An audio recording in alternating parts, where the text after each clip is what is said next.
सोच दो तरह की होती है, एक अच्छी सोच,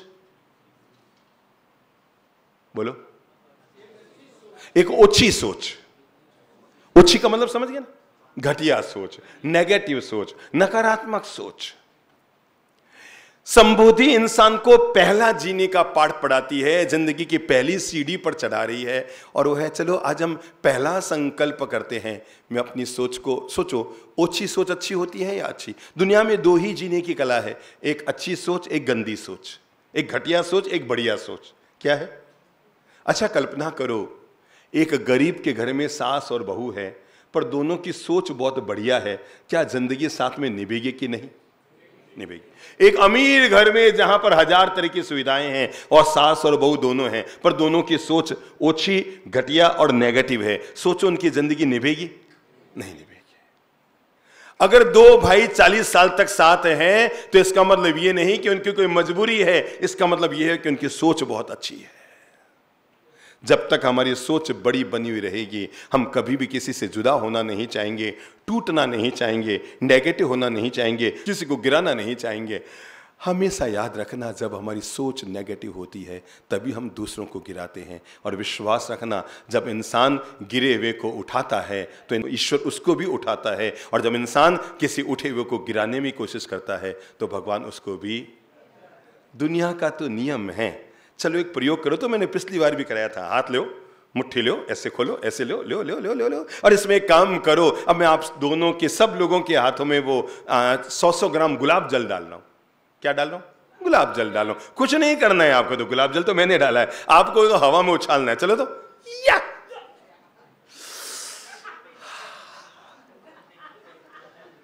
क्या आया? क्या आया? महक गया है ना, महक गया आजू बाजू का वातावरण, ऐसा लगता है ओ क्या मीठी मधुर शीतल बयार आई है। अब दोबारा लो। अब मैं एक एक मुट्ठी मिट्टी डाल रहा हूं सबके हाथ में, ठीक है? धूल, क्या डाल रहा हूं? लो, धूल में ऐसे क्यों कर रहे होगे? सब करो करो करो करो करो करो, कुछ नहीं करना है, वही करो जो गुलाब जल के साथ किया था। करो करो, या वाओ, फिर से गुलाब जल आया। आया आया आया, नहीं आया ना? तो क्या जीवन का सिद्धांत तो मिल गया कि जो इंसान दूसरों पर गुलाब जल छिड़कता है, ईश्वर उसी पर गुलाब जल छिड़का करता है, और जो दूसरों की धूल उड़ाया करता है, भगवान उसकी भी धूल उड़ाता है। यह जिंदगी का हर कृत्य हमारे सामने लौट कर आता है। हम जो कुछ करते हैं, हर हमारी होने वाली क्रिया हमारे लिए भविष्य में वही प्रतिक्रिया बनती है। इसलिए अपनी सोच को हमेशा क्या रखो? बढ़िया वाली रखो। दोष, चलो हम लोकल शब्द ले लेते हैं दोनों ही, ये सकारात्मक सोच और नकारात्मक सोच और पॉजिटिव थिंकिंग और नेगेटिव थिंकिंग, थोड़े भारी भारी शब्द पढ़ रहे हैं। अपन लोकल शब्द ले लेते हैं, घटिया सोच और बढ़िया सोच। ये तो बिल्कुल मारवाड़ी में भी चलेगा, गुजराती में भी चलेगा, और यूपी बिहार वालों को भी चलेगा, और इधर जो लोग रहते हैं सबको, हर जाति वाले को चलेगा। सबसे कच्ची बस्ती वाला भी समझ जाएगा। अब गांव वाला हरे हरे कोई बूढ़ी माजी तो समझेगी नहीं ये पॉजिटिव थिंकिंग क्या होता है। वो माजी का पॉजिटिव पॉजिटिव पॉजिटिव पॉजिटिव क्या होता है, तो हर एक तो समझ नहीं पाएंगे ना। ये सकारात्मक भारी शब्द है, सीधे साधे अपन देसी भाषा का उपयोग कर लेते हैं। बढ़िया सोच, दूसरी बस। जिसकी प्रज्ञा ने ये बोध प्राप्त कर लिया कि घटिया सोच इंसान को घटिया बनाती है और बढ़िया सोच ही इंसान को बढ़िया बनाती है, तय मान कर चलो उस व्यक्ति ने संबोधि और जीने की कला का पाठ सीख लिया। सोच ही शब्द बनती है, शब्द ही व्यवहार बनता है, व्यवहार ही आचार बनता है, आचार ही जीवन बनता है। इसलिए सोच अगर अच्छी है तो जीवन अच्छा है, और सोच बिगड़ गई तो, मैंने पहली लाइन कही थी, रावण को रावण बनाने में सोच का हाथ था और राम को राम बनाने में सोच का हाथ था। बस इस एक ने ही कमाल किया। अगर रावण की सोच बढ़िया हो जाती तो रावण रावण नहीं बनता, वो राम बन जाता। केवल सोच बढ़िया रखने का। किस कुल में आप जन्मे खास बात नहीं, किस जाति में आप जन्मे खास बात नहीं, किस वंश में आप जन्मे खास बात नहीं, अमीर हैं कि गरीब हैं, काले हैं कि गोरे हैं, कोई फर्क नहीं पड़ता। अब्दुल कलाम साहब अगर देश के राष्ट्रपति बने और देश के महान विचारक और सर्वश्रद्धेय बने तो उनकी जाति बाधक नहीं बनी, उनका चेहरा भी उनके लिए बाधक या साधक नहीं बना, उनका सौंदर्य या उनकी संपन्नता भी उनके पास नहीं थी। एक चीज थी जिसे एक छोटी सी चीज ने कच्ची बस्ती में पैदा हुए बच्चे को देश के सर्वोच्च पद पर पहुंचाया, वो बड़ी सोच थी। सोच सकते हैं एक अन्य जाति के व्यक्ति के लिए भी पूरा देश, जो भले ही किसी जाति विशेष के प्रति अपना प्रेम एक दूसरे के प्रति लोग रखें न रखें, पर आदमी अगर अपनी ऊंचाइयों को छू लेता है तो जाति के भी बाहर निकल जाता है, वंश और परंपरा के कुल से बाहर निकल जाता है, चेहरे मेरे से बाहर निकल जाता है। आपको पता है जब अब्दुल कलाम साहब राष्ट्रपति पद के लिए चुने गए थे, पूरे देश ने एक साथ समर्थन दिया था। लोगों को पता था कि इस इंसान ने राष्ट्र को क्या क्या दिया है। और कहते हैं तब देश के सभी अखबारों में उनकी मुख मुद्रा चेंज होने के बाद कैसे आएगी। किसी ने कहा जब वो राष्ट्रपति बनेंगे तो उनके बाल ऐसे होंगे, अपने बालों को कटवाएंगे तो उनका चेहरा ऐसा बनेगा। किसी ने कहा वो ये वाला सूट पहनेंगे तो ऐसा लगेंगे। किसी अखबार ने जोधपुरी सूट पहनाया, किसी ने वो टाई वाई लगा के पहनाया। पर मुझे पता था ये आदमी कुछ भी नहीं बदलेगा, क्योंकि इसको पता है व्यक्ति वेश से, व्यक्ति एड्रेस से, व्यक्ति वंश से, व्यक्ति कुल से महान नहीं होता। जब व्यक्ति महान होता है अपनी ऊंची सोच से महान होता है। पेट्रोल पंप पर काम करने वाला, नौकरी करने वाला व्यक्ति अगर कभी पेट्रोल पंप से निकाल दिया गया और निकलने के बाद वो देश का सबसे बड़ा महान उद्योगपति धीरू भाई अंबानी बन गया, तो उसको बनाने में परिवार का रोल नहीं, वंश का रोल नहीं, जाति का रोल नहीं, किसी का रोल नहीं, एक ही चीज का रोल रहा, बड़ी सोच का रोल। जिस व्यक्ति को कभी मोटी आवाज के चलते हुए स्टूडियो से धक्का देकर बाहर निकाल दिया गया कि तू तो फिल्म जगत में काम करने के लायक नहीं है, तेरी आवाज इतनी मोटी है, अरे तू तो कोई धारावाहिक भी नहीं बना सकता। जो व्यक्ति स्टूडियो से निकाल दिया गया था बाहर निकला तो वो व्यक्ति बढ़ते बढ़ते देश का महान अभिनेता अमिताभ बच्चन बन गया। तो उसके पीछे हरिवंश राय बच्चन का हाथ नहीं रहा, उसके पीछे जाति वंश का हाथ नहीं रहा, एक ही चीज का हाथ रहा। बोलो बोलो बोलो बोलो बोलो बोलो। मैं आपको यही तो बताना चाहता हूं। कलकत्ता की गलियों में कभी तबला बजाने वाला व्यक्ति जिसको चवन्नी भी नहीं मिलती थी, कलकत्ता की गलियों में तबला और वो ढोलक बजाने वाला व्यक्ति जिसको कोई चवन्नी देकर भी अपने आप बुलाने को तैयार नहीं था, उस नेत्रहीन बालक ने केवल एक काम किया। उसे पता था मैं वंश से, मैं कुल से, मैं जाति से, मैं रंग से दुनिया में नहीं चल सकता। मेरे पास अभी भी एक चीज है जिससे मैं आगे बढ़ूंगा। और वो व्यक्ति बढ़ता बढ़ता देश का महान संगीतकार रविंद्र जैन बनता है। बड़ी सोच के पीछे, ये बड़ी सोच का जादू है मेरे भाई, बड़ी सोच का जादू। दुनिया में चेहरे की सुंदरता, चेहरे का स्मार्टनेस 5% सफलता में भूमिका अदा करती है, लेकिन बड़ी सोच, पॉजिटिव थिंकिंग 95% अपनी भूमिका अदा करती है। आप सुंदर हैं, अच्छी बात है, पर आपकी सोच खराब है, आपकी सुंदरता आपके लिए बेवजह है, कलंक है, बेकार है, कोई काम की नहीं। आप कितने भी गोरे चट्टे हैं, कितने भी, आपने देखा होगा हर धारावाहिक में 2 महिलाएं होती हैं और वो पूरे धारावाहिक में चलती रहती है। एक अच्छी सोच वाली होती है, एक बुरी सोच वाली होती है। हालांकि जब वो बुरी सोच वाली होती है ना, हम रोमांचित हो जाते हैं, आई ये फिर आई, कुछ तो कुछ करेगी। वो जैसी आती है, वो महाभारत अपन देखते थे ना, और जैसे ही वो शकुनी आता था ना, और हम रोमांचित हो जाते थे। पितामह भीष्म को देखकर हम रोमांचित नहीं होते थे। भगवान श्री कृष्ण के रोल को देखकर मतलब जैसे वो शकुनी आता, हम कहते ये आया कुछ ना कुछ करेगा। वो आता था, एक अलग तरह का संगीत और दिया जाता था उसके साथ में, है ना। और लगभग हर धारावाहिक में शकुनी होता है कि नहीं? धारावाहिक में मजा ही तभी आता है जब शकुनी हो। सोचो अगर शकुनी महाभारत में नहीं होता तो महाभारत को कौन देखता। इस शकुनी ने तो महाभारत में रोमांच पैदा किया, पर हमें पता है ये पात्र कभी भी सम्माननीय पात्र नहीं हो सकता। दुनिया के हर कितनी भी आपने फिल्में देखी होगी, मैं तो बचपन में देखी थी और मुझे फिल्म हॉल जाने का शौक नहीं था, मुझे डर और लगता था।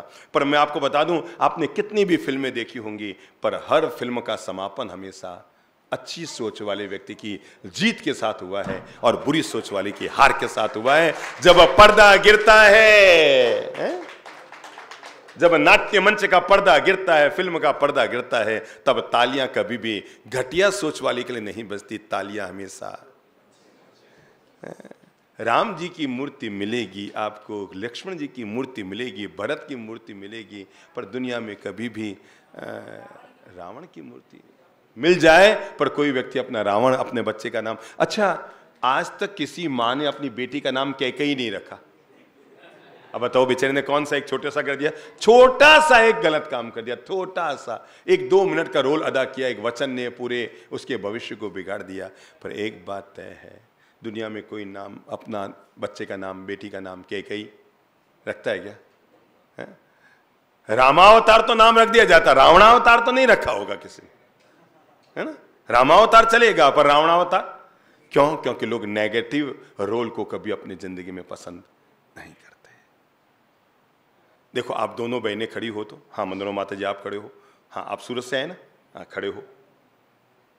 चलो देखो आप दोनों करीब में आओ। देखो अब मैं आपको एक छोटा सा रोल दे रहा हूं, इन बहन जी को आपको दबाना है, ठीक है?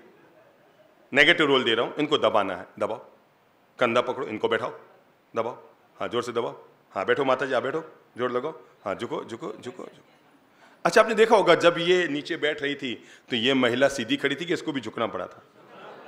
जब हम किसी को गिराते हैं तो हमें साथ में गिरना पड़ता है। अब इनको उठाओ, देखो देखो देखो देखो देखो, दोनों सीधी हो गई। जब हम किसी को उठाते हैं तो भगवान भी हमें ऊपर उठाता है, जब हम किसी को गिराते हैं तो भगवान भी हमें नीचे गिराता है। ये जीवन का सिद्धांत है, समझ रहे ना? ये क्या है? जीवन का सिद्धांत है। अगर आप अपनी बहू को दुख देंगे तो बेटी क्या होगी? दुखी होगी। कहां? ससुराल में। जो भी महिला अपनी बेटी को सुखी देखना चाहती है उसके लिए एक छोटा सा मंत्र है, अपने घर पर जो बहू है उसको सुख दो। ईश्वर तो हर चीज लौटाता है ना। आपने देखा होगा जब हम भगवान के मंदिर में जाते हैं तो मूर्ति कैसे रहती है? यूं। इसका मतलब आप कभी समझे क्या? आशीर्वाद नहीं है समझ लो, तथास्तु, तू जो कर रहा है तुझे वही मिले, यूं। तथास्तु, तथा अस्तु, जैसा तूने किया वैसा तुझे मिले। भगवान कुछ नहीं देते हैं हमें। अच्छा एक बात बताओ, आप बैंक में गए, आपने किसी के लिए 3.5 लाख का चेक काट के दे दिया, पर आपको पता है आपके अकाउंट में 80,000 रुपये हैं। मुझे कल या परसों ही किसी साधक ने पूछा था, साहब एक बात समझ में नहीं आई, दुनिया में भगवान हमें देता है कि नहीं देता है? मैंने कहा बिल्कुल देता है। तो उनके गले बात नहीं उतरी। बिल्कुल देता है तो किसी को अमीर, किसी को गरीब, किसी को कंगाल, किसी को करोड़पति, किसी को ये, किसी को गोरा, किसी को काला। एक ही माँ के पेट से निकलते हैं 2 टाबरे, गोरा, गटे, काला, डुस। तो इन सब का कारण क्या है? मैंने कहा भगवान देता तो है पर बैंक के मैनेजर की तरह देता है। तो समझे नहीं उनका मतलब। मैंने कहा आप बैंक में जाते हैं और आपने 3.5 लाख का एक चेक काटा है किसी को देने के लिए, चेक वहाँ गया है और आपके अकाउंट में 80,000 रुपये ही है, फिर आपको कोई चिंता करने की जरूरत नहीं है, क्योंकि बैंक का जो मैनेजर है वो आपका खास दोस्त है। अब बुद्धि लगाओ क्या होगा? चेक बाउंस होगा या पास होगा? अरे बताओ, खास दोस्त है ना बैंक का मैनेजर, तो है वो तो आपका करीबी दोस्त है, दिन रात आपके साथ बैठता है, आप तो उसको होटलों में खाना खिलाते हैं। हाँ खासम खास है, है?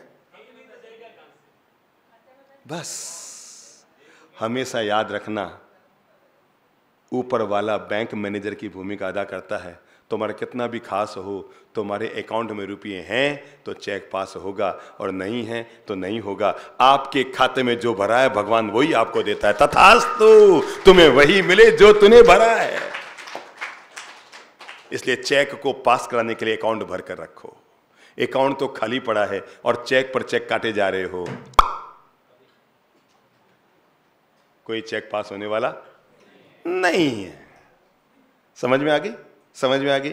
तो आज से अब चेक मत काट को, पहले अकाउंट भरो, बैलेंस बढ़ाओ अपना। भगवान वही देता है जो हमने बैलेंस लिखा हुआ है। अच्छा सोचेंगे तो अच्छा, बोलो, और बुरी सोच से। अच्छा एक बार सोचो, बुरी सोच हमें क्या क्या देती है? कौन कौन बताएगा बुरी सोच से हमें क्या क्या मिलता है?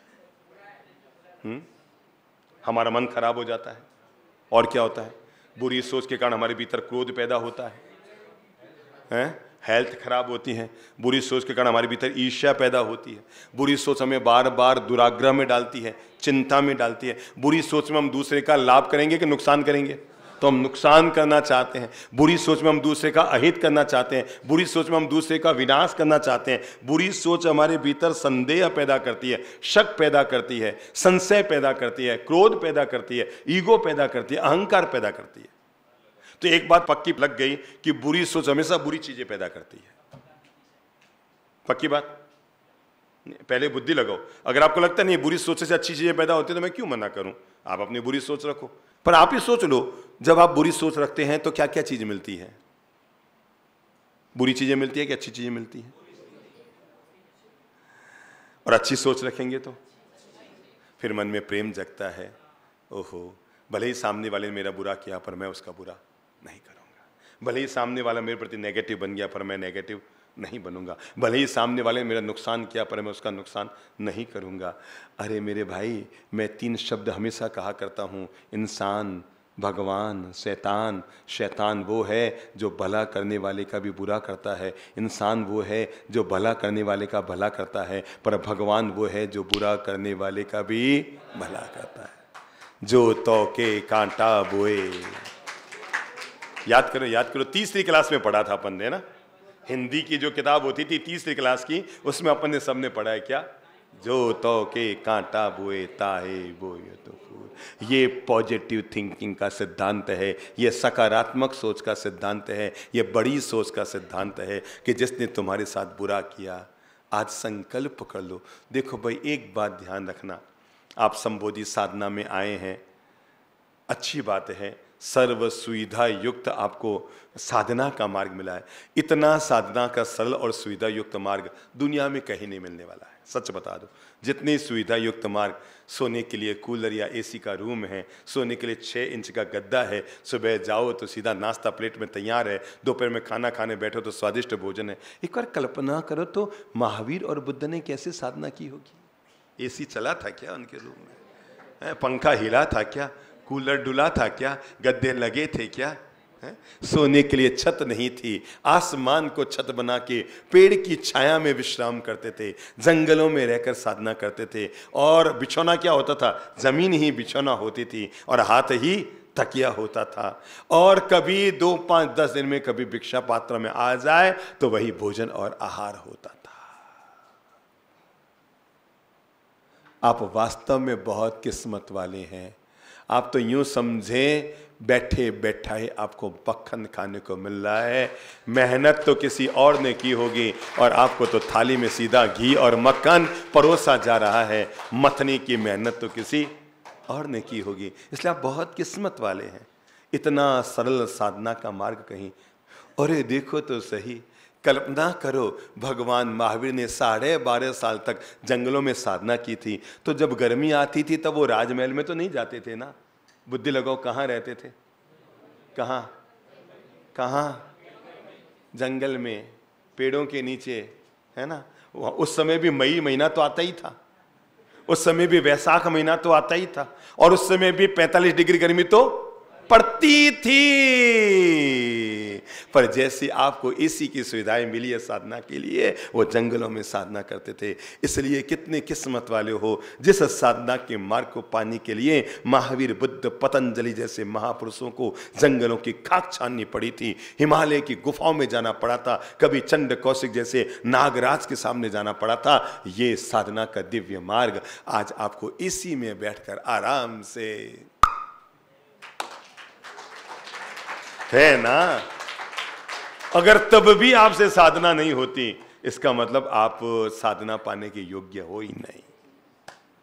अगर आपको लगता है तब भी मन नहीं लगता, ये नहीं हो रहा है, वो नहीं हो रहा है, इससे ज्यादा आरामदेह साधना का मार्ग आपको क्या मिल सकता है ना? अगर आपकी थाली में सब्जी भी आती है ना, पहले चखी जाती है, नमक बराबर है कि नहीं, खटाई बराबर है कि नहीं। अरे जो गुरु महाराज को आप दिन भर टीवी में मोबाइल में सुनते रहते थे, वो तो आपको भोजनशाला की सेवा में खड़े हुए आपको मिल जाते हैं। कभी सोचा था, आपने सोचा था वहां जाएंगे, पता नहीं 6 दिन में कभी मौका मिलेगा, उनका मुंह देख पाएंगे, मिल पाएंगे, नहीं मिल पाएंगे। अब इससे ज्यादा सुविधा युक्त साधना का मार्ग क्या मिल सकता है? और तब भी ना कर पाए, इसका मतलब तुलसीदास जी ने कहा था, सकल पदार्थ है जग माही, पुण्यहीन नर पावत नाहि। तुलसीदास जी ने क्या कहा था? सकल पदार्थ है जग माही, भाग्यहीन नर पावत नाही। इतना सरल, इतना सुविधा युक्त अगर मार्ग मिल गया, तब भी आपको लगता है